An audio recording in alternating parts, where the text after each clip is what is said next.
So real quickly, I'll just cover a few events that are coming up here. And let me,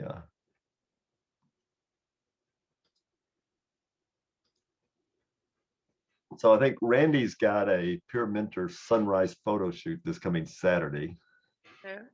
And you can, like, it looks like it's going to be on Signal Mountain. And then they're also going to do, I know his Peer Mentor program, he's had to move things around a little bit. So on July 14th, he's going to have the Zoom meeting, and I guess their macro is going to be the theme on that one. And then I think he's also trying to do a face-to-face meeting on the 28th. So if any of you guys are involved with the Peer Mentor meeting, and I'm sure he sends out a very detailed email, so I'm sure you guys all have that if you're in it. If not, contact him. And so tonight's speaker is Don Quintana, and I'm going to turn it over to Barney to introduce him. So, yeah, thanks, David, and welcome everybody. As I was thinking about the introduction for Don, a couple of things came to mind. One was that when we're doing our photography, we usually have like two sides to it. One is we spend a lot of time trying to perfect and capture that unique shot. But the other is when we get asked to help document an event, like, for example, the recent request for helping out at the powwow, or maybe it's a family reunion or a special vacation trip, or maybe it's even just shooting a local event like the 4th of July parade here or the Teton County Fair. But to do this, we're not taking that one unique shot. We're trying to tell a story with our images, because they might find a way to make it into a pamphlet or maybe even a personal coffee table book for future remembrances. So tonight we have Don Quintana, who's a professional photographer based in central coastal area of California. That's the San Luis Obispo, Morro Bay, Los Osos area. Don's an accomplished wildlife photographer and leads workshops and is very involved in educating the next generation of photographers. And tonight he's going to share his knowledge with us about putting together a storytelling set of images, as well as share some of his wonderful work in capturing wildlife. So his title tonight is Visual Storytelling, Moving Beyond Your Photographic Genre and Expanding Your Horizons. And Don, welcome, and look forward to hearing your talk. Thank you very much, Barney. I really appreciate that. Let me see if I can get to where I can share my screen real quick here. Get my slides up. There we go.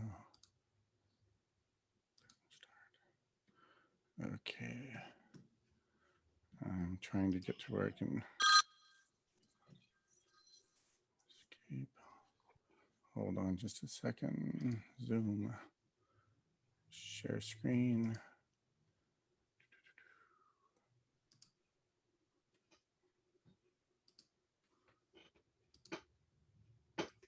Yep, we see it. Is that working good for everybody? Yes. All right, cool. So this is the same slide that Barney had up, but I corrected my spelling of my last name. So no worries, it's a common thing. So my talk is Visual Storytelling, Moving Beyond Your Photographic Genre and Expanding Your Horizons. And as Barney mentioned, for the most part, I've been a wildlife photographer and dabbling in some other areas, and I've moved into conservation visual storytelling. And as I'm learning conservation visual storytelling, I'm realizing that this is actually something that, in my opinion, I think a lot of people can benefit from who are maybe not looking to be conservation visual storytellers. So I'm kind of thinking, why do you want to create visual stories? What's the purpose? And Barney was mentioning, you get hired for the 4th of July or something like that. Some people, they want to, work for National Geographic or Smithsonian or Audubon, and they want to receive all the praises and accolades of being, a name brand photographer. Some people, they actually want to do the conservation photojournalism and save the world. And that's kind of where I'm moving a lot of my photography into. But doing the visual storytelling, it's also a good thing if you're in a rut, and I think we all get into this photographic rut where we're kind of stuck, photographing the same things, and we need something different. So kind of approaching a trip or your local area as a photo story can give you that opportunity to maybe get a little bit more creative in a situation where you're kind of feeling stifled and you need to kind of recreate your creative vision, or sometimes, you want to post something to social media, and, you've gone out and you photographed bears, say in the Grand Tetons, and you're posting, 15 photos of a bear standing there. It's kind of a profile. I think it would attract more people if you were able to give a story that shows different aspects of the bears, maybe their habitat, where they're living, the other photographers that are photographing it. So you're collecting a series of images to be able to tell a story. Or maybe you have a photography business or a blog or an email newsletter to reach your audience. So maybe you want to really be able to show them your photography, and you don't want to just have like a bunch of landscape photos or a bunch of astrophotography photos. You want to kind of give them something different that will spark their interest. Or maybe you just want to share a cool experience with your friends and family online, and you want them to really appreciate the location you've been. So you're going to do a visual story that has kind of a whole bunch of different images that you're going to capture. And I'm going to kind of go over the images that you would be interested in capturing. And you'll notice at the bottom of this slide, this isn't going to be a comprehensive course on photojournalism. It's just going to be kind of an idea for you if you want to move into that direction, kind of the things that you might want to think about when you're out doing your next photo adventure and preparing to put maybe a book or a blog post or something of that nature together. So first off, the first thing you're thinking about is, where am I going to shoot? What am I going to tell the story of? Maybe the Grand Tetons or Yellowstone, or perhaps the Carrizo Plains. Or maybe there's a specific animal that you're shooting, San Joaquin kit fox, maybe black bears, grizzly bears, red foxes, anything. Or maybe, as Barney mentioned in the introduction, an event, you've been hired to do the 4th of July, or you've been hired to do some festival or a wedding or something. Maybe you have a cause that you want to save the whales. I think locally you have a bear, and it's Felicia, is that the name of the bear that's correct. Yeah. Grand Tetons. So there's a lot of hubbub going around that. So maybe you want to bring interest into that, and you want people to sign a petition. So maybe you've been out there photographing Felicia and you want to tell her story so you get people's interest. And for you guys, that's a local conservation issue. For me, it's more of a national conservation issue. And if you're local, you have that opportunity to get out there and photograph what's going on. For me, it's a little bit of a stretch. Or maybe, you just want to talk about your grandkids, your favorite person, your favorite place, or favorite thing, and you want to share a story for them. Maybe you want to do a small book for your children. If you've got grandchildren, you want to do it for your children. So you photograph the grandchildren, you present them with a nice book, or, an adventure or a trip you're taking. Maybe it's a presentation for your camera club that you want to present. So you want the idea of what images should you capture to put together a great visual story. And so I didn't compile all these shots needed. I've taken a course called Conservation Photography, and the person who kind of created these is Jamie Heimbuch, and I recommend if you get a chance to follow her or interested in this, because she's really amazing.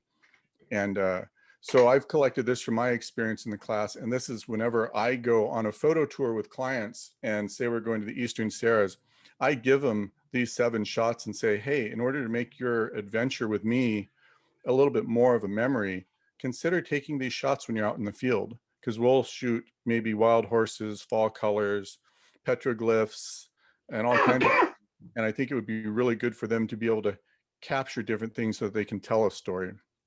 So when I'm creating a story, I kind of look for the iconic shot, or something that I can see might be like the cover of a book or the cover of a magazine. It's the picture that people will remember. And if you think of, say, the Dust Bowl, Dorothea Lange's Migrant Mother, everybody knows that shot. It's kind of iconic. So that's kind of the image that you want that is going to bring everybody in. So maybe you're thinking the Grand Tetons. There are is it Schwabach's Landing? Am I pronouncing that correctly? Schwabachers, yes. Schwalbacher's Landing, thank you. So a shot from that is very iconic, or Oxbow Bend. These areas are iconic. So maybe those are the places where you want to capture a photo so you can bring people into your story and they kind of understand what you're going to be talking about or where you're at. And so then you also want to capture an image that's a sense of place, where you are, an image that kind of gives, you know, focuses on the up close subjects of the story, kind of tells everybody, you know, where you are, what the story's about, and where you're going with it. And then once you've set that kind of scene, then you want to take the portrait shots, the intimate images of characters, people, animals, flowers, things that to you are, you know, the portrait shots, the meaningful shots, the little, not so much the details, but like with your grandchildren, you're going to take pictures of portrait pictures of your grandchildren. So that's something, you know, that you would include if you're doing something for grandchildren. If you're doing something for the Grand Tetons, maybe a portrait would be a specific bear or an animal that's often seen, or even the Tetons themselves. And then perhaps you might want to take a picture that's kind of an overall view, something that's a wide angle shot, maybe an aerial shot with a drone, or something that tells a greater story, something from a higher perspective. And, you know, drones get a lot of bad publicity now. And I don't think drones themselves are bad, but I do think there are bad drone operators. So, and we can talk about that later another time. But I think of it as a tool, just like any other camera in your camera bag. So oftentimes that's a good tool to use to get an aerial shot. And then you want a picture that's kind of a detail shot.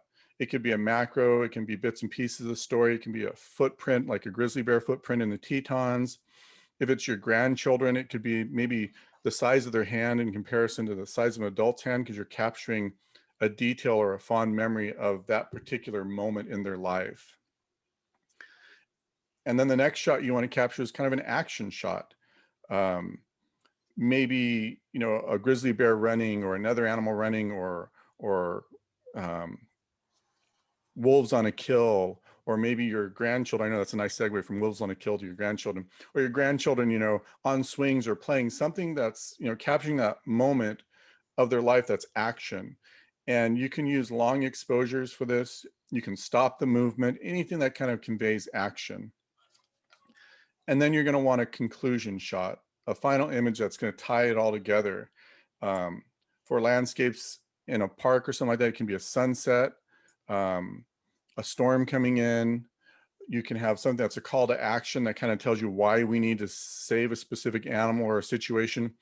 Or even maybe if it's your grandchildren you're photographing, you know, at the end of the day, after they've had a full day, them sleeping, you know, something that gives a message of hope. So there are a lot of ways that you can approach a photo story, but I think having these 7 images is going to give you a wide variety and range of images to capture. So if you keep this list in your camera bag when you're out there and you're looking for something to photograph, or if you're in a rut and you're like, you know, I keep photographing the same thing over and over and over, I need to break out.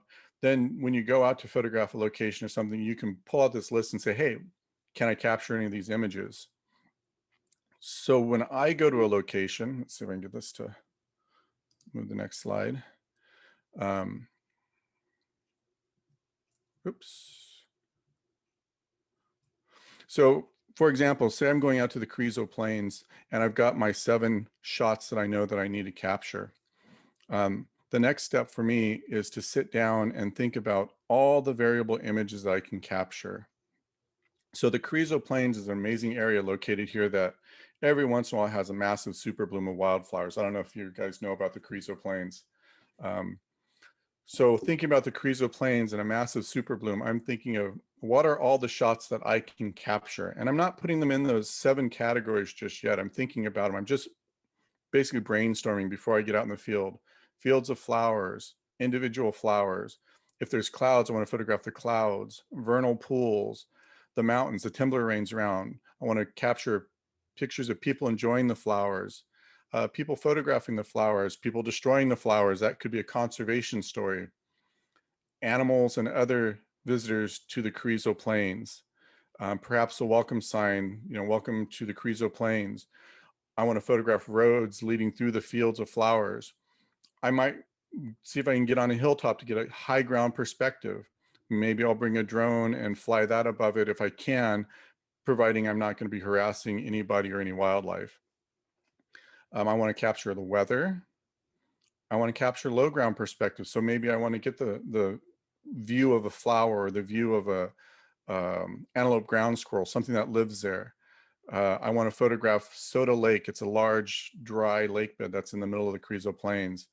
And I want to photograph unique land features. So I'm going to sit there and I'm going to make this shot list of every possible shot that I could possibly get out there before I get out there. And this allows me the opportunity to kind of pre-visualize the things that I can shoot versus just heading out to the Carrizo Plains and capturing whatever happens.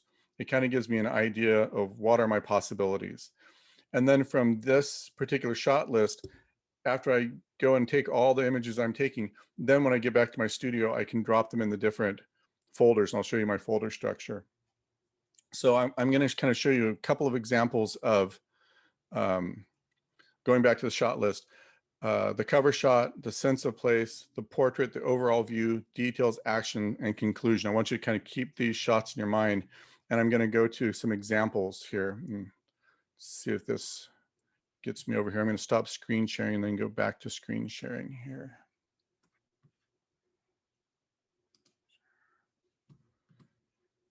How's everything going, David? Okay. Screen share. I may have been muted. It's going great. Okay, good. All right, let's see if this shares the right screen there. All right, can you guys see the web page with the naturalist journey on it? Yes. Yeah. Okay, let me see if I can get this to, there you go. So this is a project that I was hired to do by the California Naturalist Program at the Coastal Institute up in Cambria. So when I went in to do this project, I thought about the 7 iconic images. And when I say 7 images, I'm not just saying that you only need 7 images, but I want to make sure I'm fitting all of those 7 categories in this project.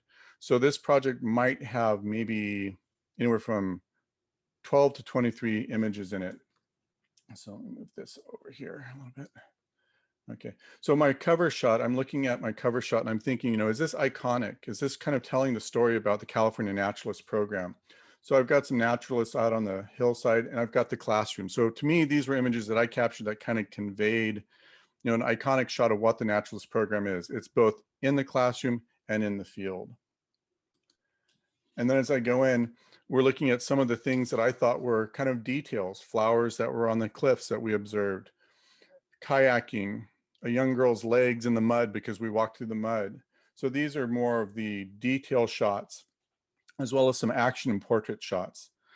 And the images that you capture, they can also follow into different categories. So a portrait shot can also be a detail shot. It can also be like an iconic image. So your images can also follow in different categories within those 7 photos. So just keep that in mind. It's nothing is set in stone because you're being creative. You're creating something to tell a story. So you wanted a bunch of different types of shots. So close-ups, action, detail. So in this one, I've got kind of people doing action shots. I've got some of the details. I've got some of the insects, things that they saw in the program, people doing naturalist scientific studies. And so you can see that in order to tell the story of being a California naturalist, I didn't just capture one type of image. I captured a lot of different images to tell the story. Here's detailed shots of them doing some water study and checking for plankton. I'm trying to remember things. Sorry, it's a little late in my day. So I captured that. I captured the act of collecting the plankton, viewing the plankton, and over here they're doing condor searching for radio control. So this is telling the story. And then when I get back to the conclusion, I took a picture of the graduation. So that kind of concludes the story of being a California naturalist. So within this particular project, I captured the iconic image, a sense of place, the portrait shots, the overall view, detail shots, and the action. And then I concluded with a graduation photo. So that kind of gave you anybody who's viewing the naturalist program an opportunity to see all the things that are going to happen. And it tells a much better story than just one flyer or one picture. All right, so I'm going to get out of this. I'm going to go to the next one. Okay. The next project I did is, let's see if it comes up here. And is a book. It's called It's Nice to Be a Kit Fox. And I brought this one up because I think it's kind of a bad example of storytelling, even though it's a professionally published book. And you also have to consider the audience are, small children. So it's a board book. So they went in and they got the iconic photo, which was also a portrait of a baby kit fox, and that became the cover. And then as you go through the book, you kind of have a portrait shot. You have some action shots playing around, more action shots, more portraits, more playing around, more action shots. But you're not really getting a sense of place. You're not getting a sense of where these animals are. You're not getting a sense of the detail shots that could be in here. And of course, like I said, you have to consider the audience are toddlers. It's not like this is going to be in a magazine or anything. But for this project, here's a nice portrait shot. I think it could have been a better story to tell if it had more of the shots in it. So I kind of wanted to share this one as a project that I did that I really enjoyed and liked, but I just felt like it kind of felt short as far as the storytelling aspects of it. Okay. And then I want to go into one that was done by NANPA. Let's see. And this is one I did. It was a story, a blog post for them on the Carrizo Plains. So this is 7 tips for a successful meetup photography group. And so this first photo to me is kind of iconic of the Carrizo Plains. It's wildflowers, it's people enjoying it, it's nice clouds. And I think this is a shot that is memorable. So it's something that I would use to lead off for a visual story. And then they came in and they gave you kind of an action shot, people taking pictures, and that's kind of action. That's what people are doing out there. Kind of an intimate portrait of a photographer taking photos can also be an action shot. And then you have kind of a setting, all the cars showing up for the particular shoot, all the people that are involved. And then you've got kind of a detail shot or a portrait shot where you've got some of the animals that are out there in the Carrizo Plains, and that kind of connects you to the wildlife that's out there. And you've got kind of another photo that shows you all the different wildflowers in that particular area, and that kind of gives you a sense of place of what you're going to see out there. And here's another intimate portrait or detail shot of a tidy tip out in the field with baby blue eyes behind it. And then we also threw in a creative shot that's kind of an action shot that has a little bit of motion blur. And that kind of concludes the story, but you can kind of see how it's a little bit more interesting story than just showing a bunch of pictures of wildflowers. And so when you're telling a story or you're doing visual storytelling, you want to have more than just a series of photos of a bear or something. You want to tell a story. You want to cover these bases. And I think it's very important to cover these 7 shots. All right, I'm going to stop sharing here and go back to my other screen. All right. Okay. So now I'm going to go back to my shot list for the Carrizo Plains that I was talking about before. Hold on just a second here. Can you guys see my regular slides? All right. Yes. All right. We can. Sorry, I've got to move some of my stuff around. I've got two screens here. So now I'm going to talk about doing a visual story for the Carrizo Plains Super Bloom.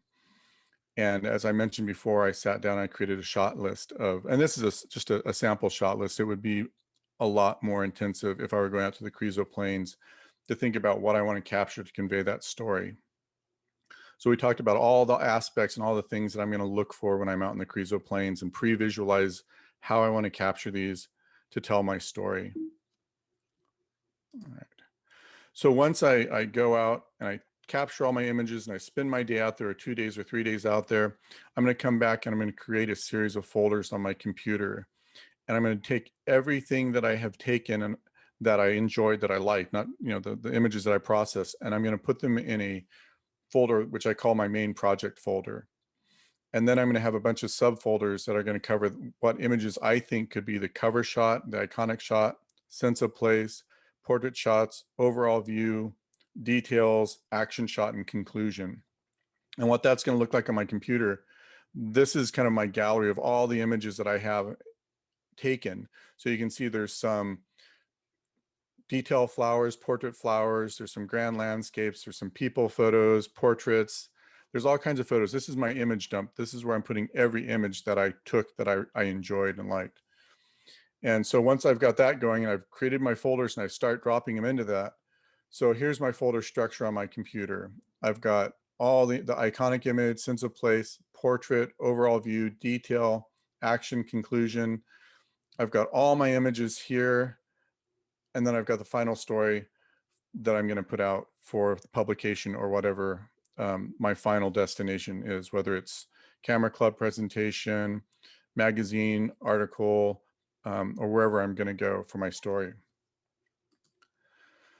So this particular folder, I called my iconic image folder. So within this folder, every image I took that I thought could be an iconic representation of the Carrizo Plain super bloom goes into this. So you can see my original photo here with the people walking up in the clouds.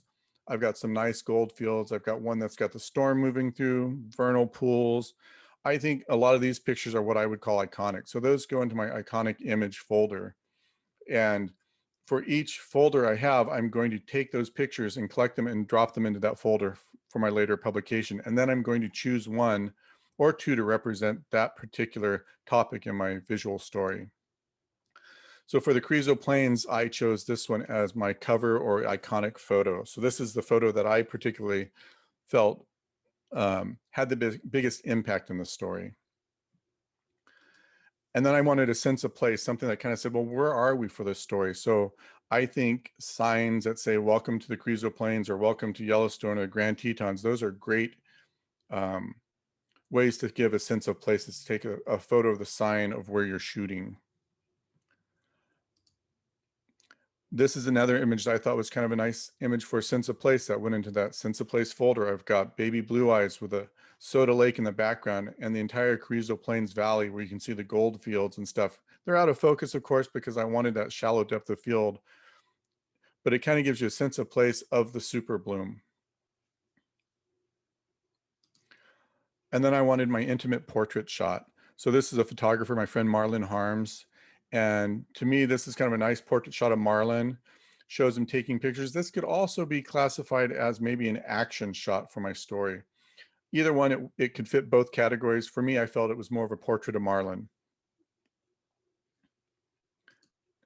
And then here's a picture that's kind of the overall view. And it's a little bit more than a sense of place. It kind of shows you the vast expanse of the Carrizo Plains area.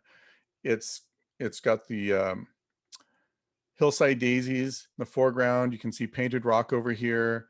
You can see Soda Lake. So you kind of get an overall view. So I went to the highest location I could to photograph this because it kind of draws you to the location, says, look how amazing this place is, how open it is, and tons of wildflowers. So this is kind of for me, a good picture of an overall view of the area that I was shooting for my story. And then I went into my detail shots. And for the details, I mean, you're out doing wildflowers. So, you know, the buttercup, the owl sage, and I can't remember what the purple one on the right is. So to me, these were great pictures of detail. And rather than just having one photo, I decided to have 3 images represent the detail shot. And I think that's a really good way to share things with your shooting. If you're like shooting grizzly bears, you can have, excuse me, perhaps a footprint.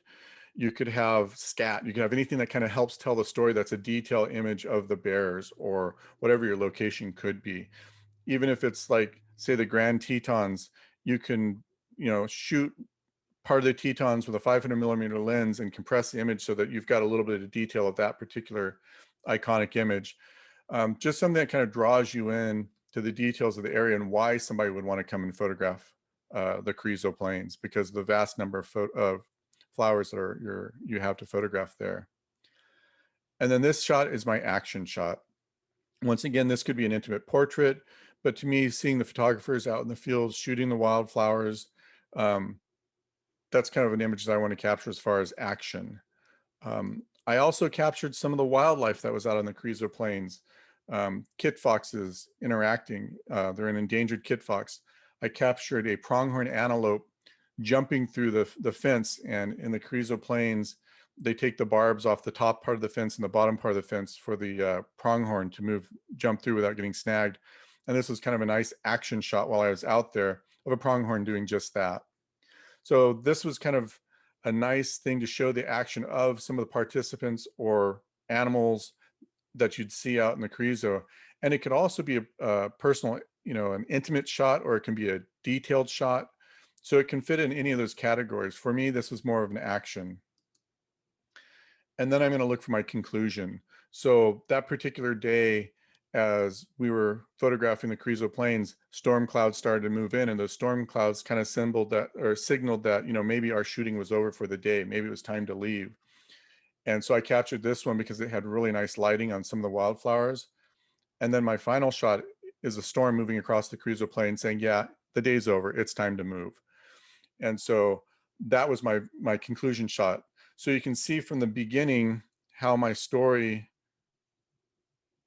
goes through from the iconic cover shot, sense of place, perhaps another image that supports a sense of place, the intimate portrait, the overall view, detail shots, action shots, more action shots. I mean, there's no set boundary that you can only have one image to represent action. You can do more than one for your story.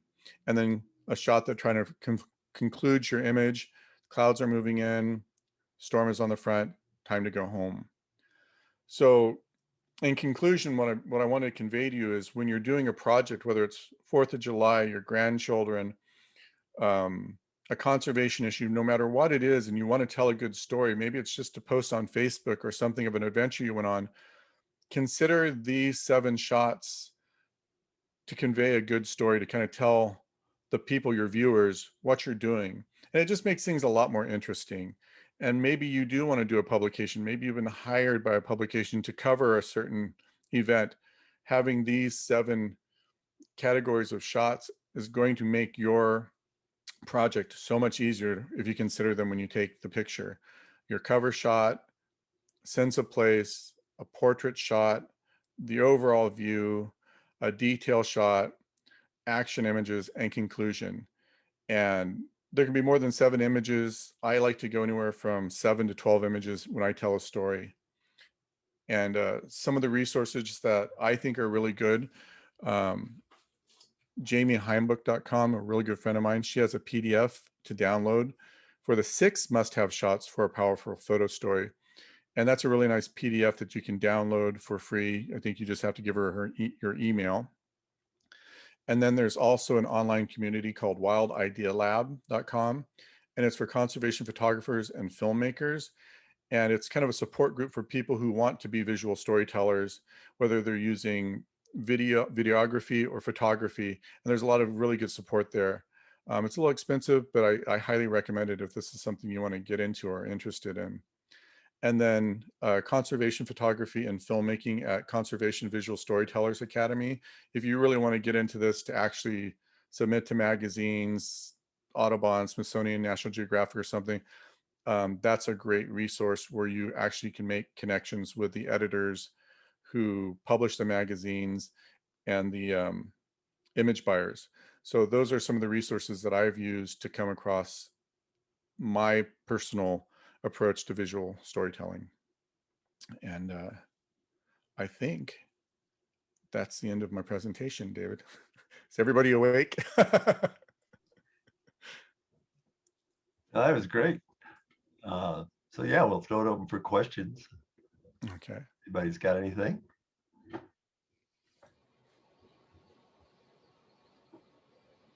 I actually do have one question. So how much interaction do you have with people beforehand? Do they try to give you a, no, this is what we want? Or does it depend on if somebody's trying to hire you or you're doing it on your own? So, Well, okay, so I'm getting ready to go back into the national parks, Sequoia and Kings Canyon, because I shoot for them. So they contacted me, and the I can't remember the name of her job. She's the visual communications person. She's like, okay, we're going to send you back in. I'm going to give you a shot list. And so she's going to provide me a shot list of the image that she particularly has to have captured. So sometimes in my assignments, I do get the shot list from them. But then also I have the creative freedom to sit there and say, okay, they want waterfalls. So how am I going to capture the waterfalls? I can capture them to show the motion and convey motion by using long exposures, or I can stop the motion. So I have that creative ability to capture images the way that I want so that they can use them for later. So a lot of times I did something for the Rocky Mountain Elk Foundation, and they said, you know, we're doing a story on the Avanalis Ranch. You've got complete creativity. Go in and get the images and give them to us for the story. So that's kind of daunting to just be given that creative freedom. So having this, you know, 7 category shot list, it made it so much easier for me to go in there and shoot that. You know, I have every lens in my bag from 14 millimeter to 500 millimeter, and I've got macro lenses and everything. So when I'm out there in the field, I can sit there and say, hey, here's a great macro shot. This is a great detail shot. And then behind that might be a nice landscape. So I'll capture that too. So having the flexibility to go shoot is kind of nice. So yeah, sometimes you do get the shot list. Sometimes you don't. It all depends on the assignment. Nice presentation. Am I coming through? Can you hear me? Yeah, that's great. Okay, cool. Yeah, very, very, very nice. Excellent. I like your organizational approach, and your photography too, of course. What it sounds, it looks very similar to how we approach making documentary films for television, essentially. And I think it's a really useful approach to have those categories in hand. The one thing about documentary work is that it's a kind of a discovery process where oftentimes you really don't know what the story is going to be. You don't know how it's going to conclude, where the drama is. You kind of jump in and you start working away, and things just pop up, and you realize, oh, we'll go this way and that way. So the question is, the one thing that I don't know if I saw in your presentation is, how do you determine what the story is? Given that you have your 7 categories of shots, okay, I like that very, very much. But what's the story? Well, that's the thing is right now, you never know what the story is until you get out there. You could think the story is going to be saving this particular species of bird. And so you start out focusing on this particular species of bird, but then you realize that the real story is the predators that are feeding on the birds. And so your story will change depending on the situation. And like you said, you don't know till you get out there what the story really is. And it may change at any point in time, or the story may be bigger than what you think it is. And so you have micro stories in there that you could tell. So like you said, it is kind of a discovery situation where you go out there and, you know, it changes.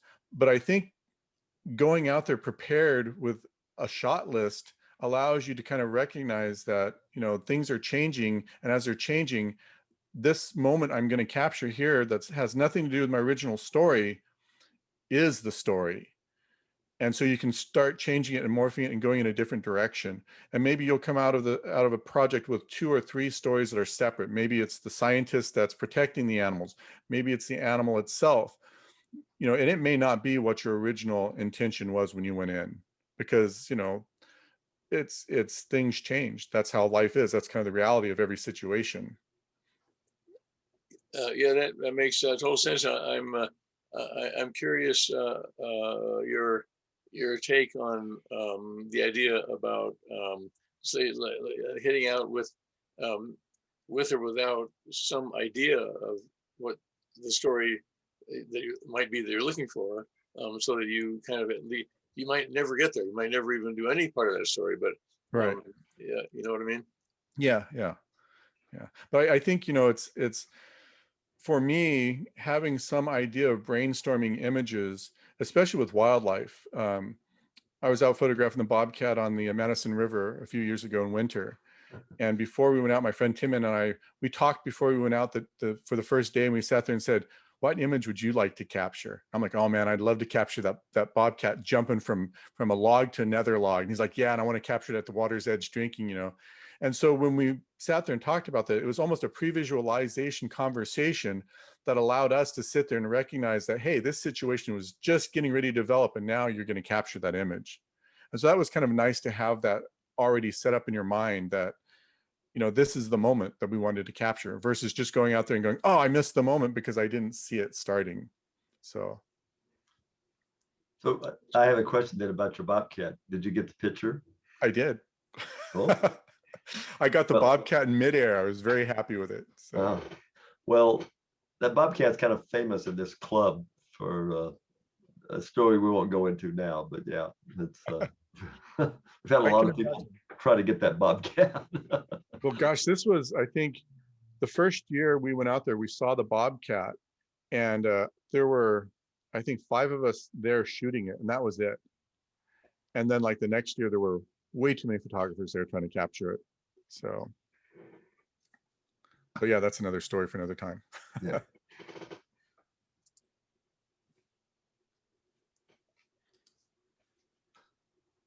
So you find you take, depending on the project, do you take a different set of equipment, cameras, lenses, tripods, or do you have it load up everything and just go and see what you need when you get there?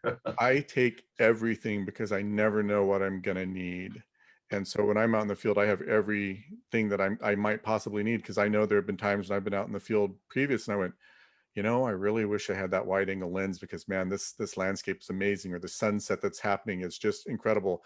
And if I'm only out there looking for wildlife with a 500mm lens, I'm not going to be able to capture everything. So.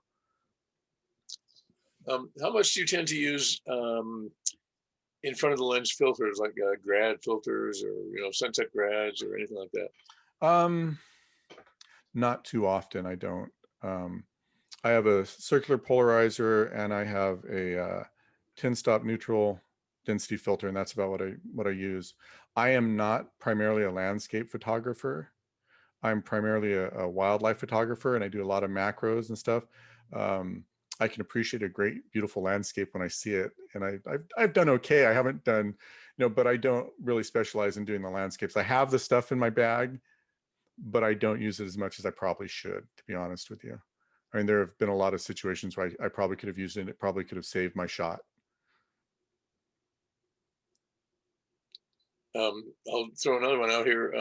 What about the question of tripods versus incredibly good image stabilization from somebody handheld? For wildlife, I always handhold, because the action is super fast and you've got to be flexible and able to move. And sometimes it's limiting with a tripod. So now I'm shooting the Canon R5, and that's an amazing piece of equipment. But if I'm doing things that might be a landscape or something that's not going to move, or situations that's not going to change, maybe the weather will change, I'll be on a tripod. But if I can, I'll handhold. Does that answer the question? Oh, sure. No, because I mean, especially anything like birds or whatever, or even action like skiers, whatever. It's handheld. It gets, I think, gets much better results. Oh yeah. In general, but I think because I've switched over to Sony a while ago, so and their lenses and bodies now have, to me, amazing image stabilization and really quick autofocus. Oh yeah. So the Canon R5 doing wildlife in the animal eye focus, I feel like I'm cheating. I really do. I feel like I'm not really taking the picture. The camera is doing it because it's such an amazing camera. And the Sony, I think, is that they came out with is an A1, right? And that's just phenomenal too. I mean, it blows my mind, technology, where it's going. Right, it's true. And I'm only up to the S3, but pretty remarkable. And here's another interesting question. Consideration of the smaller megapixel size with much better, much bigger targets, let's say, which it gives you better low light, obviously, and I think in a way it gives better skin tone. I think the Yeah. purples look really good as opposed to a very high megapixel camera. You have any thoughts on that? I like the high megapixel cameras, but like you said, you get a lot of a better clarity of photo. I mean, there's always going to be a trade-off. For me, I like the higher megapixel camera, like the R5 right now. I'm just loving this because my ability to crop some images and my ability to like capture the night sky, you know, because it's a full frame, it's just unbelievable. Yet at the same time, I still have my 7D, you know, because I like what it does. It's terrible with noise, terrible with noise. But you know, each camera has its place for what you can use it for. And sometimes I love having that 40, what is it? The R5 is like, I think 48 megapixels. Sometimes that's just amazing, you know, and to be able to crop that down and still have a sharp, beautiful image. So yeah, it's I don't favor one either way. I think, you know, they both have their place. Yeah, I'm with you there. I shoot mainly movies, so Oh, okay. the that's why I just jumped into this S3 thing, which is a pretty amazing camera. Oh, yeah. Well, that's why I got the R5 because it can do 4K and 8K video. I'm just like, oh man, I need that. You know? You get asked to do video quite a bit? Yeah, I do. And I have one of my old students that I mentored when he was in high school, and he's gone to San Jose State and he's done film school. And he does a lot of my videography for me, but I also do some videography on the side. I mean, his stuff is just top notch, but it's kind of nice to have jobs. I did jobs for Pacific Wildlife Care where they were having a festival, and we went in and did all the video work for the festival, all the presentations and wildlife presentations. So that was kind of nice. Because it's not all for me. It's I'm not just in the field. I'm also doing other things for the conservation story and working with nonprofits and stuff. So I do a lot of things that aren't just being out in the field taking wildlife photos. So Don, do you you typically approach represented any someone? of your work? what's that? Somebody else was speaking, but whoever that was, go ahead. It was Kevin. Oh, So I was just going to ask if you represented any of your work as a non-fungible token, an NFT. And if so, did that change your approach to storytelling? Say it again. I was wondering if you'd represented any of your work as an NFT, non-fungible token, and if so, did that change your storytelling anyway? Define non-fungible token to me, please. I've never heard that before. So it's a new, almost a cryptocurrency based avenue for artists to represent their work, and supposedly the value to an artist would be, or the value of your work becomes more defined by the story you tell and the relation you have with the person who pursued your work to purchase it. I'm going to have to look into that. I have never heard that at all. You're the first person who's even mentioned that to me. I'm like, what is that? Yeah, I have no idea. I mean, you send me a link so I can get some information on that, because I have no idea what that is. I have no idea what you're talking about. All right, I will. My son knows all about cryptocurrencies, but I'm like, crypto what? You know.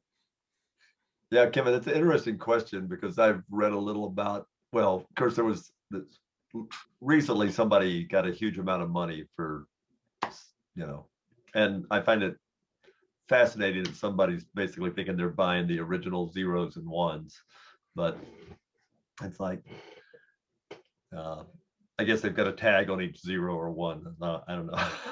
I have no idea. No, I'm just kidding. But isn't it a way to be able to sell or monetize digital work, but without giving away the ability to duplicate it or clone it because it's digital? In other words, the NFT only gives the buyer the ability to access or look at it or something like that, but it's not the work itself. That's how I understand it. Yeah, and I think what I've heard is that's where it is today. And then it's going to move in the future where the provenance of the work actually becomes more important.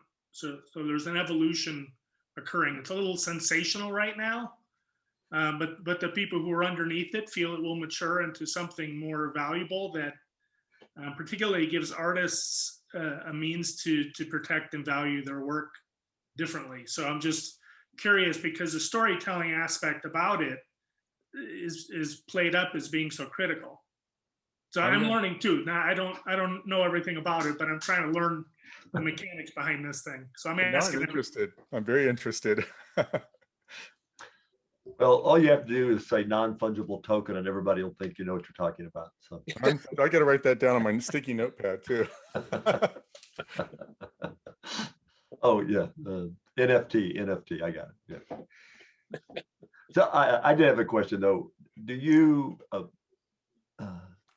most of the work you do, is it you approaching some organization or them approaching you? Most of the time it's they approach me. Right now I have one nonprofit that they wanted me to go photograph some animals that they're studying. So I did, and I offered them some free photos. And they were like, oh my God, this is amazing. And then I showed them a slight video clip that we had also taken. And so now what I'm doing is basically saying, you know, this is really great and I want to continue doing this, but my time is valuable. So I would appreciate it if you would pay me for my time. And most of the time they're like, yeah, because we love the work that you're doing because we can't get that quality of work. So right now I'm doing something with beavers, and prior to me going out to photograph the beavers, all they had were game camera images of the beavers that were gray or black and white and very noisy. So I go out there, I photograph beavers, I come back and give them these crystal clear shots and they're like, holy crap. And I give them video of the beavers. Now they're like, we really want this. So that was me being proactive for a project that I saw and said, hey, I can help this organization and I want to help this organization, but I can't just give my time and photos away for free. So if we can work out an arrangement. Other organizations have reached out to me and asked me to do stuff for them. So it's both ways. It happens both ways. It's nice if they approach me because then I don't have to do all the footwork. I have a question about that R5 years. Several years ago, Canon was making a very big deal about one of their other cameras, 1A, I don't know, whatever. And they, the idea was that when you would shoot video with this camera, every frame would be a full resolution frame. And they were particularly trying to appeal to wedding photographers, for example, so that you wouldn't have to separate the two things. You shoot video and then use that as your still. Is that what's happening with the R5 too? Yeah, you can do it. It's amazing the stills you can pull out of the video. It's really amazing. I don't do that very often because a lot of times I have a designated videographer with me. Like when I was doing the beavers, I had my, I still call my intern Hank. I had Hank shooting video. So he was shooting with a Canon, specific video camera, Canon 100, C100, I think it was. Or was it the C300? Anyways, that's what he was shooting next to me. And then I'm doing stills with the R5. So then we just took my stills and married them in with a video later. I'm still learning the video on the R5. I'm still trying to figure that out because I've only had it for like 5 months. And in the middle of the pandemic, I haven't really got out there and played with the video capabilities. Sure. And I have an older Mac. So, and I'm using DaVinci Resolve. And I think you guys were talking about time it takes to do and process things. And so DaVinci Resolve, I really enjoy it, but it takes a little bit of time to process the videos. So, last month I was shooting a 4K video job, and I ended up having to go to the local Best Buy and buy a new laptop with the M1 chip, just so I could look at the damn 4K stuff, because my other laptop couldn't handle it. Oh yeah, I'm on a 2013 Mac Pro desktop. you know, and I'm like, I'm pushing DaVinci Resolve to its, you know, maximum, and I'm literally having to downscale some of the videos so I can process things and go through and look at it and see if it's any good, because it's just too burdensome. It's just too huge, the files. I won't even do the 8K. Just an idea. One of my suppliers said, well, the trick is to get a really fast internal rated a solid state drive. Okay. And that will solve the problem. And especially for your desktop Mac, it's a. I mean, you got to spend, you know, $750 or $1,000 or whatever. But he said that is the solution. Okay. It's a hardware solution. I'm gonna write that down. Thank you. Yeah, and that comes from OWC. Okay, OWC, Other World Computing, and then that's a solid state. Yeah, a solid state array, which will process images at 6,000 megabits a second. Wow, that would be sweet.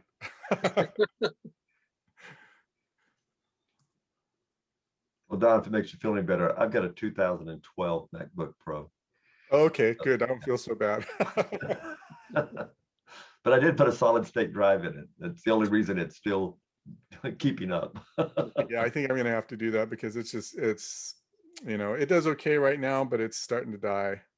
It's time. My son has his computer equipment is much better than mine, and he's got the new M1 chip in his Mac and everything like that. And he's just like, oh yeah, everything is so easy. You just need to go buy one. And I'm like, yeah, I probably should. Maybe you should like do a swap with it. Oh, that's an idea. That's an idea. Oh.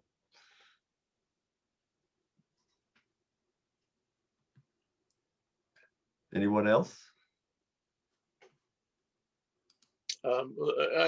Sure. The natural history photography in filmmaking has been through, you know, a number of phases, and it keeps, especially in the documentary world, we see that natural history kind of, it seems as though everything's been shot. People have filmed every possible animal in every possible configuration with every possible lens and lighting, and et cetera, et cetera. And so it's like every year, the feeling is that photographing virgin animals is no longer viable or popular. I don't know. I know that's not really true, but why is it not true? I think it's not true because, you know, situations change, and maybe you photographed pika, and there's all possible things of pika, but now they're endangered and their habitat's threatened. And so there's a new story out there. And so there's always new developing stories. So you kind of have to sit there and say, you know, what's different about this story?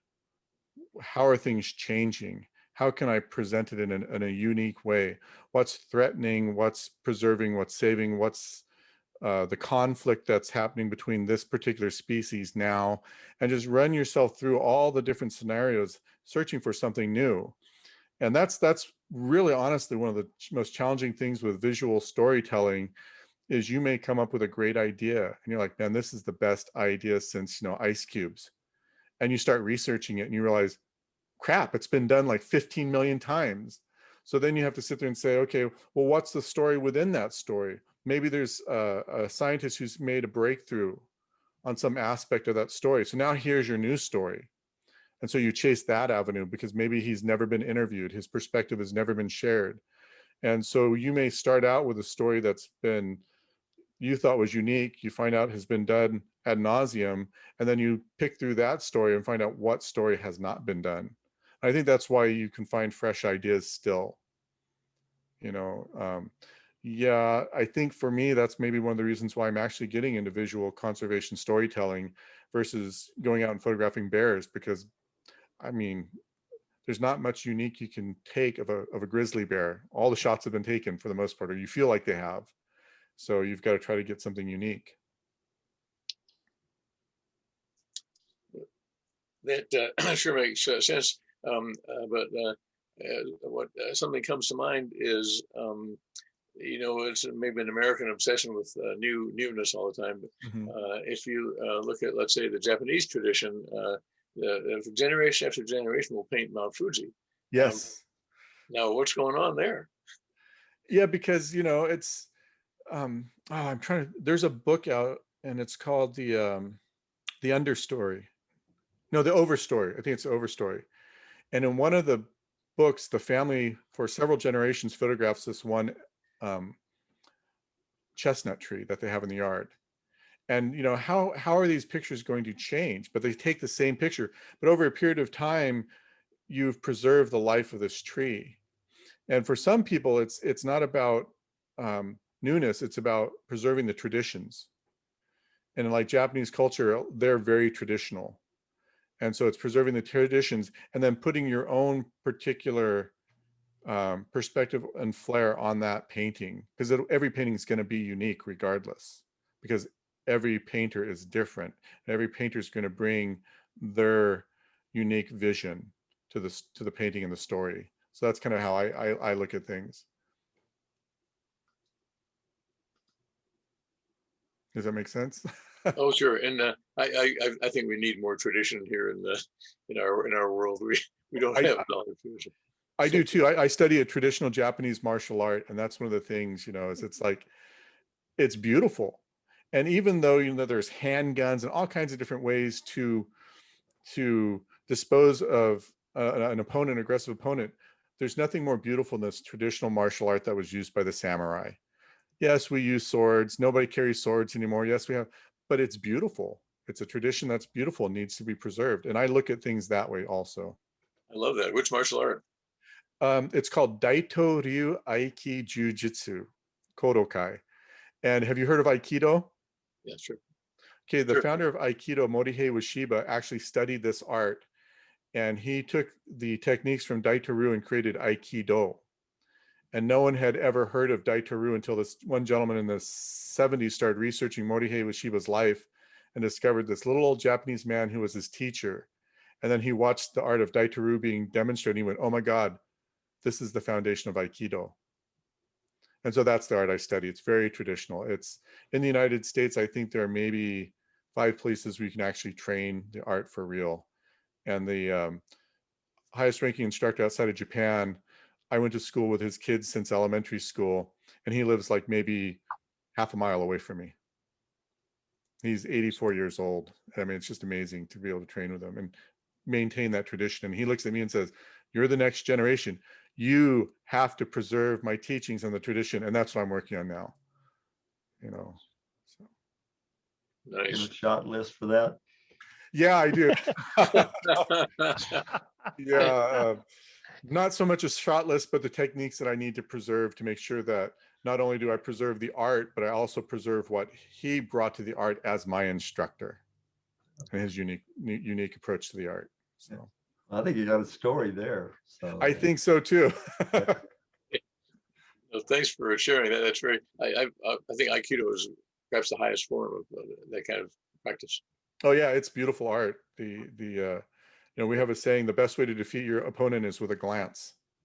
With the glass. With a glance, with a look. Okay. So you don't have to actually engage them. You just, you calm them and neutralize their aggression. Right. What's the name of the derivative of Aikido that you practice? The short name. Short name would be Daito Ryu. Daito-ryu. Okay, thanks. Yeah. And my teacher is Hayao Kiyama. So if you do Daito-ryu and Hayao Kiyama, you'll find some really impressive stuff about him. Thank you. Mm-hmm.